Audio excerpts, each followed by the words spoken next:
नमस्कार आपण मानक स्वागत करुछि सिद्धार्थ भक्ति चैनल रा शब्द ब्रह्म को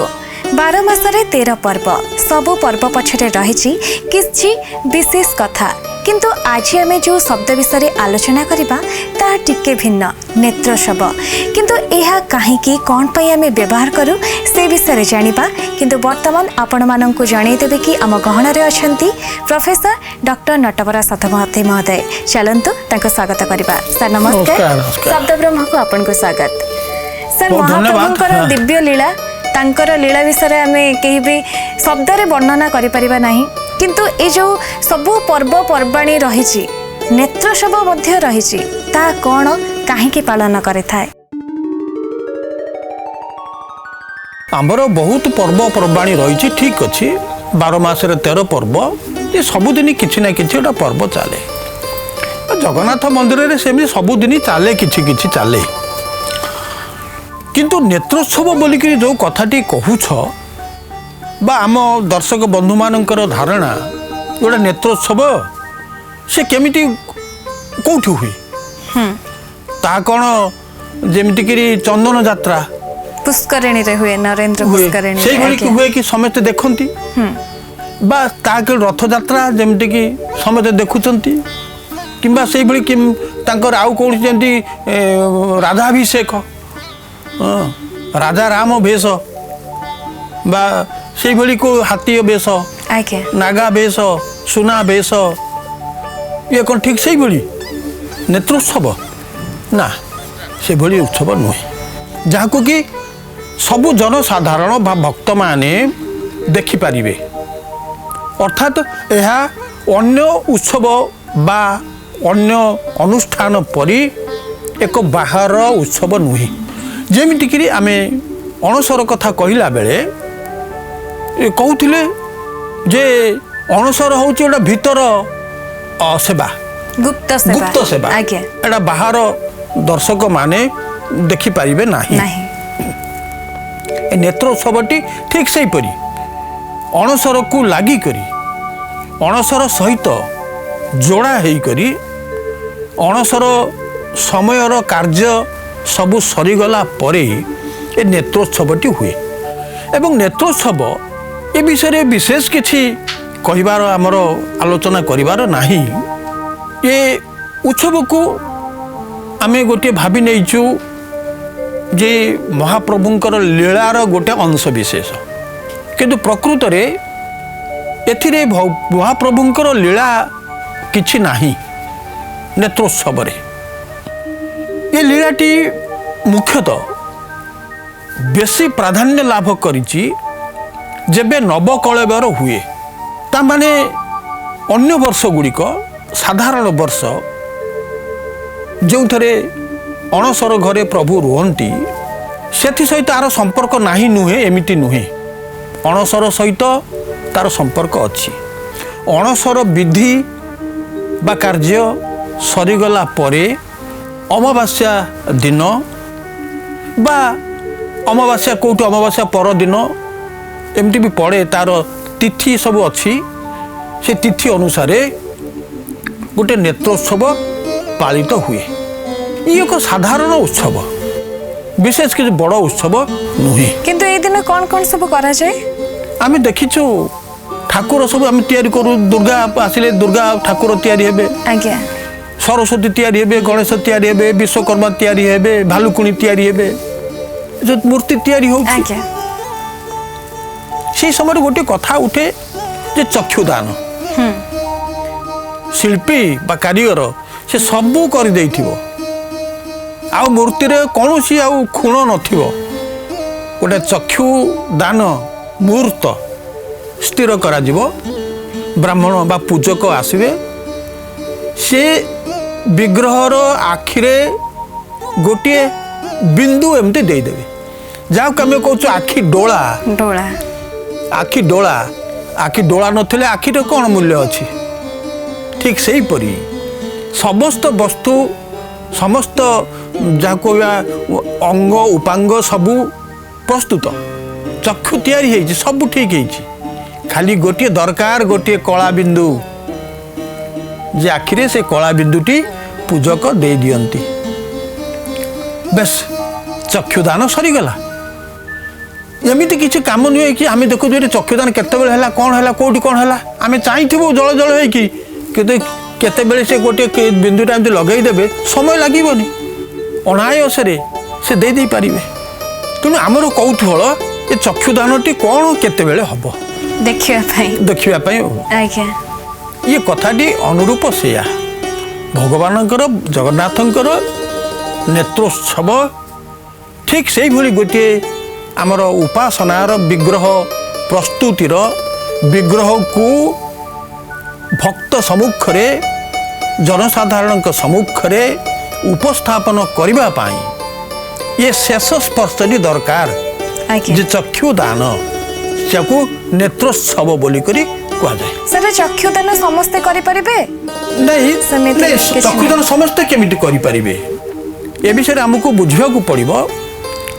अणसर घरे रहिथिला बेले प्रभुंक पई जेते जेते उपचार करा जाए से उपचार गुड़ी को बुझिया को पड़िबो एवं से उपचार सब शेष हो गला परे जेते बेले विग्रहटी संपूर्ण भाव प्रस्तुत हो गले अर्थात जीवे रत्न सिंहासन को जीवे बा कोठी जे रथ को जीवे रथ को जीवे से समस्त काम उपचार प्रस्तुत हो गला तापरे नेत्रोत्सव हब एवं तापरे जीवे रथ को जीवे ए नेत्रोत्सव पूर्वर नव यौवन दर्शनटी सरी जाई थाए केतक कहती जे नेत्रोत्सव परे नव यौवन दर्शन हुए किंतु आउ केतक कहउचंती नहीं नव यौवन दर्शनटी प्रथम तापरे नेत्रोत्सव हुए एटा मध्य ठीक विज्ञान सम्मत कारण जे नव यौवन दर्शन कहार यौवन दर्शन ना प्रभुंकर नव यौवन पाइले नव यौवन पाइले नव यौवन कौन पाइले नुआ जीवन पाइले नुआ जीवन कौन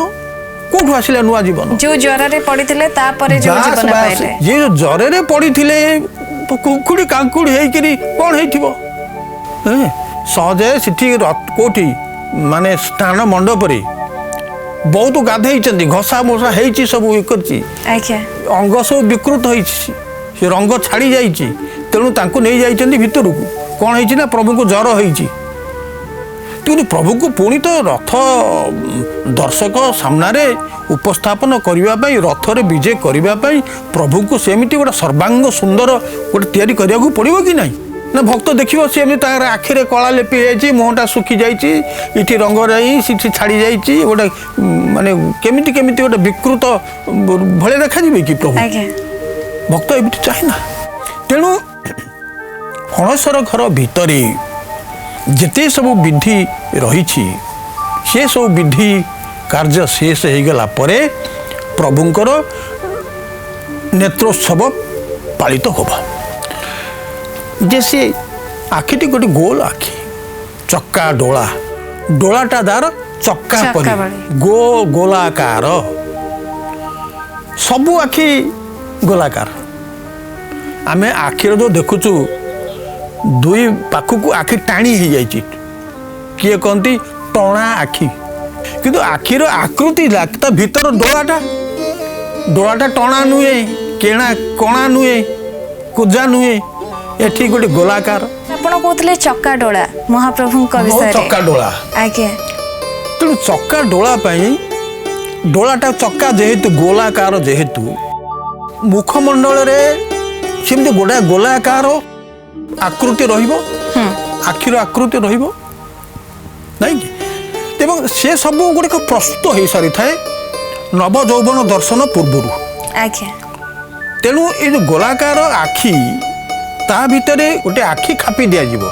कृत्रिम आखि सर निश्चित कृत्रिम सब कृत्रिम गोटे स्वाभाविक कौन जो काठरे तैयारी होचंदी विग्रह आखिटा ठीक से भली तेणु ये जो आखिटी तैयारी होइछि से आखि तांकर सेवक जो मैंने तैयारी करिसंती बा परिष्कार करिसंती सब प्रस्तुत करिसंती एटा गोटे आखि प्रभुंकर से सेवक माने ताको थापी दे थांती केवल शेष स्पर्शटी थाए मुझे पूर्वर कहली ता भितर गोटे कला बिंदु आंकिबे जहाँ फल कि जना पड़ो हाँ यहाँ प्रभुंर गोटे आखि एटा ज्वलंत आखि प्रभु ठीक देखा जाउछन्ति वर्तमान सेटा को आमे कहूछु नेत्रोत्सव नेत्रोत्सवर अर्थटी एठी उत्पन्न हब जे अणसर घरे प्रभुंकर विग्रह रे जेते जहाँ त्रुटि थिला से सब त्रुटि संशोधन करागला प्रभु को गोटे नुआ विग्रह दिगला नुआ रूप दिगला प्रभु सबु दृष्टि वर्तमान ठीक से जाइपारे बाहर को जाइपारे बाहर विजय करेंगे भीतर विजय अच्छी बाहर विजय अच्छी तेणु बर्तमान रसिक नागर रथ को जीवे गहन विजय हेबे गहणे खेलिबे गहन दर्शन देबे गहली लागिबो ये सब नाना कथा अच्छी तेणु प्रभुंकर समस्त अंग प्रस्तुत हो गला यथावृत्ति जी जमी जो रहा कथा जे सब ठीक हो गला किंतु आखिटा जदि ठीक न रही प्रभुंकर ता केमिति हम से आम जगन्नाथ विधि रे तांकर उपचार भितरी तांकर सेवा भितरी तांकर विग्रह प्रस्तुति भितरी ये को गोटे बड़ कार्य बोली करी मन करा जाए जदियो ये कार्यटी विशेष कष्ट कार्य नुहे किंबा विशेष किसी लोकं को एटा आकृष्ट करि पारे नाही केवल तांकर जो सेवक माने दैतापति सेवक माने थांती से दैतापति सेवक माने ये कामटी तांकर प्रस्तुत करि दियंती तार किछि सेमति समय अछि कि ए समय रे नेत्र सेवा कार्य हो सेमिति समय तार नाही सेमानकर करू करू जते बेले समय हबो जेमिति करी आमर अनेक समय आम कहूँ जे आज अभड़ा बाहरी पार्लानी अभड़ा बाहर 3टा हो गला ताने कौन प्रभुंकर सेवा विधि रे टिके विघ्न आसी ठीक समय से विधिटा हो पारि नाही मध्याह्न विधि बा मध्याह्न पूजा ठीक समय है नाही डेरी हो गला ये ठीक से भली ये सब सेवारे जो माने सेवायत ता भितर रहउचंती जो माने ये सब कार्य करती से निर्भर करुच्ची गोटे निर्दिष्ट दिनर तिथिर गोटे निर्दिष्ट समय रे ये कार्यटी हम कि विलम्ब हम से करने उपर निर्भर करुच्ची जदि अमावास्या दिन नेत्रोत्सव हुए ताहले कौ से तिथि रे केते बेले कौ लग्न कौ काल बेल बोली कहती कौ लग्न रे ताहा करा जिवो सेटा सेमाने स्थिर करुथिबे जिते बेले प्रभुंकर ये कार्यटी करा जाउची भितरी विजय बेले अणसर बेले ये विधिटी नव यौवन दर्शन पूर्वर हुए बोली कि जो माने कहती से माने मने करती जे प्रभुंकर चक्षु आखि जिते बेले पूर्णांग रूप नब ताहले तांकर नव यौवनटी संपूर्ण हब आखि को छाड़ी देई करी नव यौवन आम कल्पना करूँ ना ओ आखिटा ठीक नहीं आते यौवन प्राप्ति हेले कौन या केमिटी कथा ता माने कौन अंधर यौवन नहीं नहीं ये से सेमितिया कथा नुहे ये अंध नुहंती किंबा आमे जो दृष्टि यौवन बोलिक मन करुचु से भली यौवन से अधिकारी नुहंती ये यौवन गोटे भिन्न प्रकार यौवन एवं ये यौवनटी केतेबेले को रूपरे को ढंगरे को मर्मरे केउ भक्त पाखकू बा केउ शिल्पी बा सेवक मानक पाखकू आसुची किए ताकू उपभोग करुची एटा होची बड़ कथा एवं आमे से प्रसंग रे आमे कहि देई परिबा जे प्रभुंकर सेवक माने यति माने नियमबद्ध एते जेंति कोंति कोटा चुक्तिबद्ध एथुर कथारू केबे एपट सपट हबनी तबे सेवक माने समस्त अंग आमे ताकू अणसर आलोचना करला बेले आमे कहिछे जे सप्तावरण ए जो सप्तावरण देह ये सप्तावरण देहटी प्रस्तुत हो सारा परे प्रभु गोटे नुआ रूप पाईगले जो पुराणा कलेबर थिला जहाँ जीर्ण प्राय हो जाइथिला ता संशोधित हो गला ବର୍ତ୍ତମାନ ପ୍ରଭୁଙ୍କର ଅଙ୍ଗ ବେଶ ସୁଠାମ ସୁନ୍ଦର ପବିତ୍ର ଏବଂ ଦୃଢ଼, ସେଥିରେ କୌଣସି ଖୁଣ ନାହିଁ। ତା ମାନେ ସେ ନବ ଯୌବନ ପାଇଲା ଭଳି ହେଇଗଲା। ବହୁଦିନ ରୋଗରେ ପଡ଼ି ପଡ଼ିକିରି ଜଣେ ଲୋକ ଯେମିତି କ'ଣ ହେଇଥାଏ, କ୍ଳାନ୍ତ ହେଇଥାଏ, ହାଲିଆ ହେଇଥାଏ, ତାର ମୁଖରେ ଲାବଣ୍ୟ ନଥାଏ, ଦେହରେ ତେଜ ନଥାଏ, କେମିତି କେମିତି ଆମେ କହୁ ଗୋଟିଏ ରୁଗ୍ଣ ଜୀର୍ଣ୍ଣ ଏଇଭଳି ଯେଉଁ ଅବସ୍ଥା ପାଇଥାଏ, ସେ ଅବସ୍ଥା ସରିଯାଏ। ପ୍ରଭୁଙ୍କର ସେ ଅବସ୍ଥା ଆଉ ନଥାଏ। ତେଣୁ ପ୍ରଭୁଙ୍କର ଗୋଟେ ନୂଆ ରୂପ ଲାଭ ହୁଏ, ତାକୁ ଆମେ ନବ ଯୌବନ ବୋଲିକରି କହୁ। ସାର୍, ଏଇ ଯେଉଁ ନେତ୍ରୋତ୍ସବ ସମୟରେ ଭକ୍ତମାନେ କ'ଣ ଦର୍ଶନ କରିପାରିବେ ମହାପ୍ରଭୁଙ୍କୁ? ନାଇଁ, ସେଇଟା ଯେହେତୁ ଅଣସର ଘରେ ହୁଏ, ତେଣୁ ସାଧାରଣ ଭକ୍ତମାନଙ୍କ ପ୍ରବେଶ ନଥାଏ। ଆଜ୍ଞା। କିନ୍ତୁ ସେଇ ତାଙ୍କର ପୂଜକମାନଙ୍କ ଭିତରେ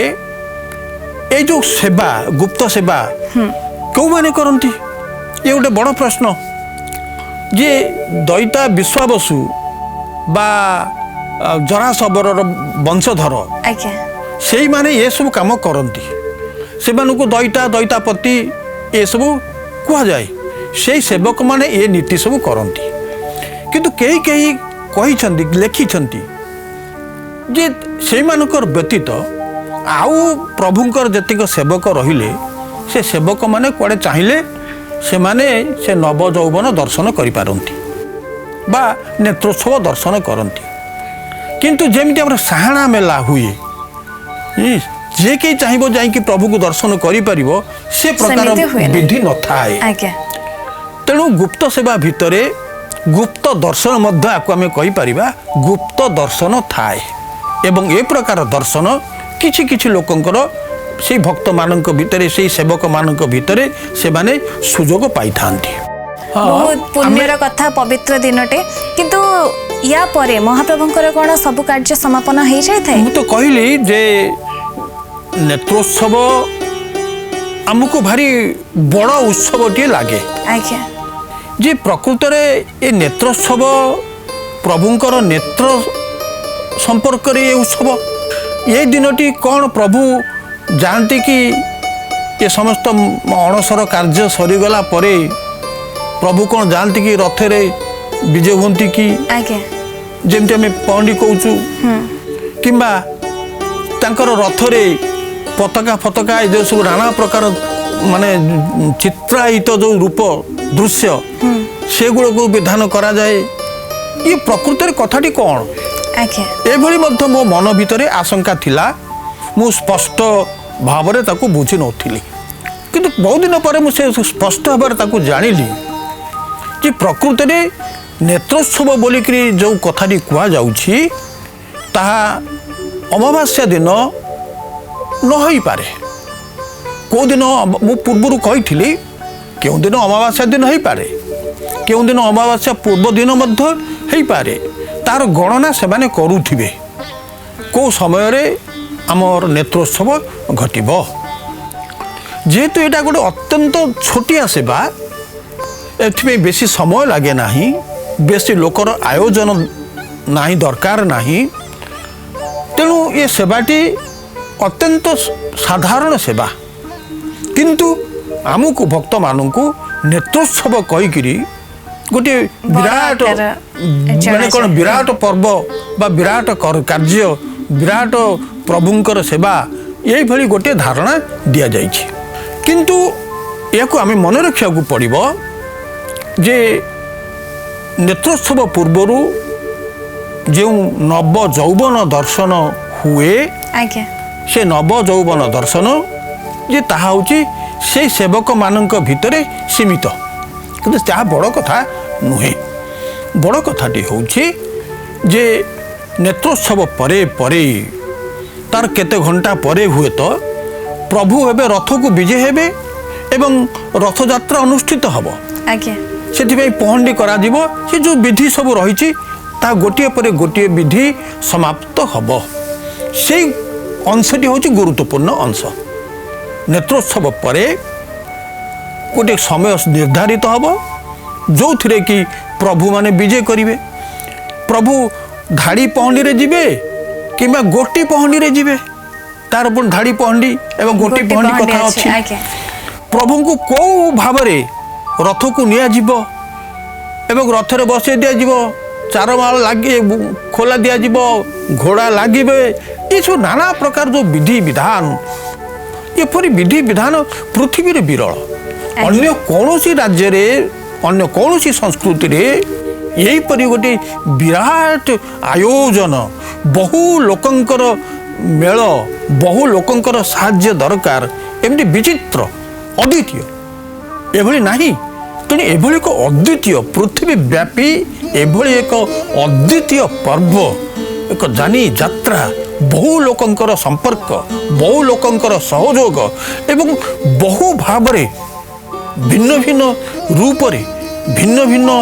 उपाय रे गोटे विग्रह को प्रस्तुत करी नहीं रथ रे बसैबा कम बड़ काम नुहे 15 दिन हो तो खूब कम हेउथिबो किंतु गोटे 15 दिन समय स्थिर कर जाइछि ए 15 दिन भितरे प्रभु को प्रस्तुत करने को पड़ो सब किछि कार्य शेष करने को पड़ो प्रभु जी रथ यात्रा को जी तेणु आमर अणसर घर ये जो सब कार्य मु सप्तावरण संपर्क से कथा कही एवं से आम अनुमान कर नवा जे विग्रह मानू आमर सेवक माने जगन्नाथंकर सेवक माने किपरि प्रस्तुत करती एवं से प्रस्तुतिर विषयटी चमत्कार विषय बड़ से बड़ रहस्य मध्य रही एवं सर्वोपरि ता जमिति गोटे गुप्त सेवा ये गुप्त सेवा व्यतीत अणसर घर